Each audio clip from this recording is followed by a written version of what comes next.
For tonight's dinner, we are having healthy beef ramen, none of that packaged stuff, so let's make this.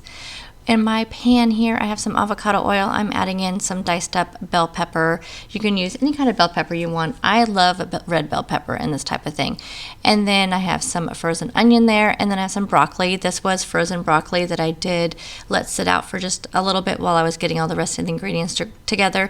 I just prefer to use frozen broccoli in recipes like this. I feel like I don't like the texture that fresh broccoli gets, and frozen broccoli is not bad. Just so you guys know, when they freeze vegetables, they freeze them at their best point, like basically like the peak of the season, and so they are good vegetables. Just going to give that a good stir, make sure everything is all stirred up, and then I'll be adding a little bit of salt to that, and we're going to cook this until they're at your desired doneness, however you want your vegetables to be. I do like mine to still have a little bit of a crunch to them.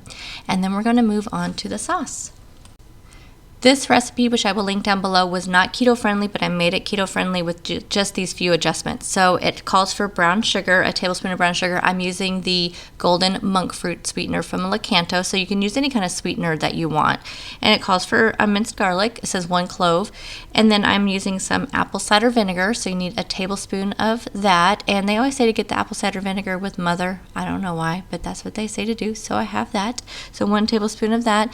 And then in place of the soy sauce, I'm going to be using these liquid aminos. That just makes it's a lot less carbs for sure, so you need a 1/4 cup of that. But you can definitely use soy sauce if you would like, or coconut aminos is another thing. So also we are adding in some sriracha. Love sriracha. So 2 teaspoons of sriracha. So far the only thing I swapped out was the monk fruit sweetener for the brown sugar, and then I personally made the switch with the soy sauce. So go ahead and whisk that up. These are the noodles I'll be using for this. This was my first experience using these noodles. I have since used them since then. They are the healthy noodles. I got them at Costco. I was very nervous about these because we all know that there's some really bad low carb noodles out there. I'll tell you guys, this stuff has no odors, everything it claims to be. No odor, good noodle texture. It is absolutely amazing. I love them. Ready to use, odorless, naturally white noodle. Yes, everything about it I really liked. The only thing I say you need to do is rinse them. Now, I did have someone tell me to be careful about these noodles. They will like disintegrate if you put them like in a soup. So they suggested, like, you know, when you make something that's really liquidy, to add them at the end. So I didn't know how liquidy this recipe would be, so that's definitely what I had planned on doing. But the original recipe even calls for that. It even tells you to put the noodles in at the end. So I really didn't have to even change that. But just keep that in mind if you get these noodles, that you definitely want to not put them in something really liquidy, just put it at the very end. And here are my vegetables, so everything is all cooked up, so I'm just taking those out of the pan and putting them in a bowl, and I'm just going to use the same pan because why not? You guys, we don't want to dirty up any more dishes. We don't even like dirtying up the dishes that we have to dirty up to make dinner.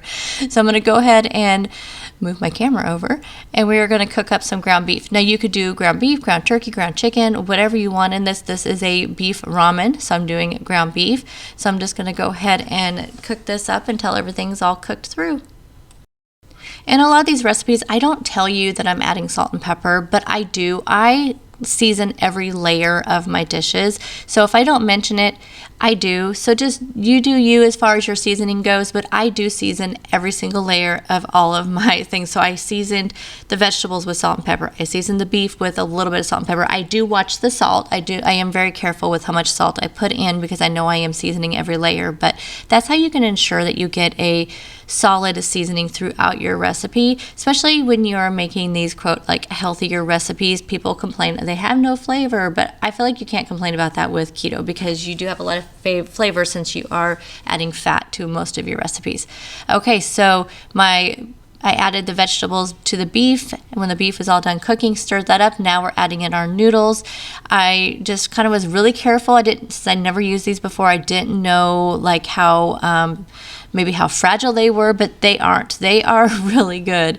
So then I'm taking my sauce. I'm just going to pour that around and give it a good stir. So I ended up like transferring it to a bowl and tossing it in there because it was just like too much to try to do it in here. I wanted to make sure I had a good like vegetable beef noodle ratio.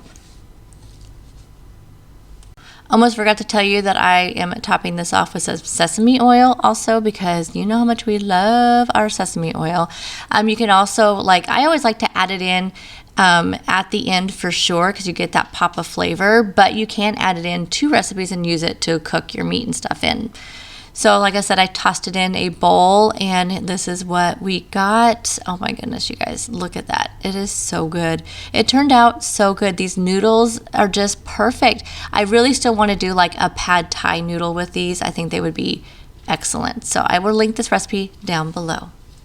Tonight's dinner is going to be a Caesar salad with a Parmesan crusted chicken. You guys, this is ridiculously the most easy recipe ever, and it is an excellent dinner. Tonight's dinner is going to be a Parmesan crusted chicken. This is probably the easiest recipe you are going to see. This has some chicken breast here.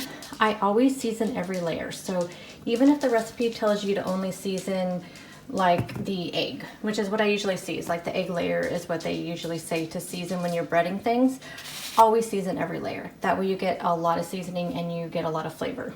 So on my chicken here, I'm using my new favorite seasoning, which is the Himalayan pink salt, black pepper, and garlic.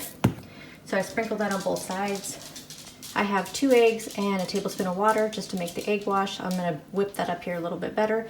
And then in this bowl, I have a 1/4 cup of this grated Parmesan, and then I have this entire bag, which is 1.5 cups of this. I don't know how much I'll end up using, but we'll see. So let me show you how we are going to do this. We are going to take a piece of chicken. We're going to coat it on both sides with the egg, and then let it kind of drip off, because if you don't let it drip off, then the next layer will stick to some of the stuff that's going to drip off, and that's how you lose some of your coating. And then we're just going to really press this on here. Now this cheese is not going to stick the best, so I'll show you my little cheat for that. You just really kind of press it in there, and you'll see that there is quite a bit that's still left on there. And what I will do is, before I put it into the pan to cook it, and what I'm going to do is I will just sear these on each side in a skillet with some butter. I'm not going to cook them all the way through, and then I just cook them off in the oven just to get, I just like to get that nice sear, you know, just kind of gets it nice and brown and crispy in the butter. So I'm gonna, and you can do 2 layers, so if you want to really get it nice and coated, this is what I do with pretty much everything. I do 2 layers of everything. Just a little bit harder with the Parmesan cheese because it likes to come off, but that's why I like to do the double dip on it. And see how it's nice and coated? I'm just putting them on a sheet pan for now, because like I said, what I'll do is I will put them in a skillet, which I will show you next, and then we'll just get a nice sear on them, and then we'll put them in the oven. And I'm actually doing this on my lunch break.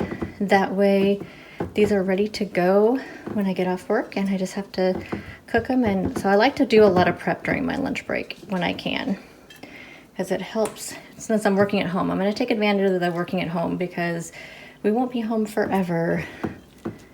So I want to take advantage of it for now and get things done like this, that I can get prepped. So there we go. Okay, so they're nice and coated. So like I said, I will put these in a skillet, which you'll see next, and then I will bake them off on this pan. But for now, these are going into the refrigerator to rest until it's time to make dinner. So I will see you at the next step. It is time to cook our chicken, so I have some butter here in my pan that I had melted, and the heat's just like on medium-high heat. I want to get a good sear on this chicken before I put it into the oven, so I'm just going to take a couple pieces here. Now you have to be really careful with this, because the cheese does like to fall off, so it's just, you don't want to crowd your pan. You want to just make sure you're getting a good sear that just kind of seals all those pieces of cheese together, and that's what I like to do. So you'll see here after I flip it how everything is just kind of all you know, all melded together, and this is exactly kind of what you want. And then when you, so you're not really trying to worry about cooking the chicken at all. You're just trying to seal off the outside layer. And then once you've done all your pieces of chicken, I'm going to go ahead and put these onto a cookie sheet or baking pan, whatever you call them. And this is going to go into the oven. And I'm going to put this in the oven at 375 for about 40 minutes. I wasn't sure how long it would take to cook the chicken all the way through. These were pretty thick chicken breasts, even though they said they were were thin chicken breasts, they were kind of thick. So it took about 35 to 40 minutes. So definitely, as far whatever your oven usually cooks chicken for, that's what you want to do. And this is what they look like when they come out. And I paired mine with a Caesar salad and just the chicken. I mean, I could have probably done something else with it. You know, you could put, I don't know, you could put marinara sauce on there. You could do tons of things with this. The only thing with this recipe, this is my only thing with it, is that it is a little salty because Parmesan cheese tends to be a little bit saltier of a cheese. So maybe I shouldn't went so heavy on the really stressing the let's season every layer. Maybe don't season every layer with salt on this one. But yeah, definitely a little bit salty, I think, just because of the cheese. But it is a really good recipe, and it's crunchy, and it's just very satisfying. Tonight's dinner is going to be garlic steak bites that I paired with a wedge salad topped with homemade blue cheese dressing. This recipe is kind of in layers. So the first layer of this recipe is doing the seasoning for the meat. So what you're going to need for that, you need some xanthan gum. I'm using this Montreal steak seasoning, and then some baking powder and a gallon Ziploc bag. You're also going to need your pressure cooker on saute mode, so go ahead and get that heated up. I added in a little bit of avocado oil in there, so we had that to cook our beef in to get a good sear on it before we, put everything else in there. So you're going to put everything in that Ziploc bag. What you're going to put in there, you are going to add in 1 tablespoon of the xanthan gum, 2 to 3 teaspoons of the steak seasoning, however much you want to put in there. You can add some extra garlic powder and onion powder in there too, but I feel like this Montreal seasoning has enough of that in there. And then some salt and pepper if you want some additional seasonings in there. You're going to shake the heck out of that, and then we're going to start browning them in our Instant Pot. So I went ahead and just put my beef in there. We're going to start browning it on all sides. I feel like it just has a lot more flavor. See, you're not cooking it all the way through. You're just getting that good sear on there, and I feel like it really seals in the juices and stuff and makes them a lot juicier. So next up, we want to get all those little bits off the bottom of your pan because that's where all your flavor's at. So I went ahead and added in 2 tablespoons of butter, and I'm also adding in some minced garlic. And we're going to melt that butter, and we're really going to get all those little bits off the bottom. Oh yeah, we're adding in some onion too. So I added in a 1/4 cup of frozen onion. And then as that butter melts, you want to just really scrape up the bottom of that. So you'll see as I start adding things in here and the butter starts melting, you're going to see that all those little bits are going to come off, and you just want all of those. Like I said, they are just flavor bits. They are so good. Now we're going to start making the sauce. We need some Worcestershire sauce, some beef broth. I'm using this bone broth. And we are going to add that to our pan here. So you need about 1 cup of the bone broth, and then 1 tablespoon of the Worcestershire sauce.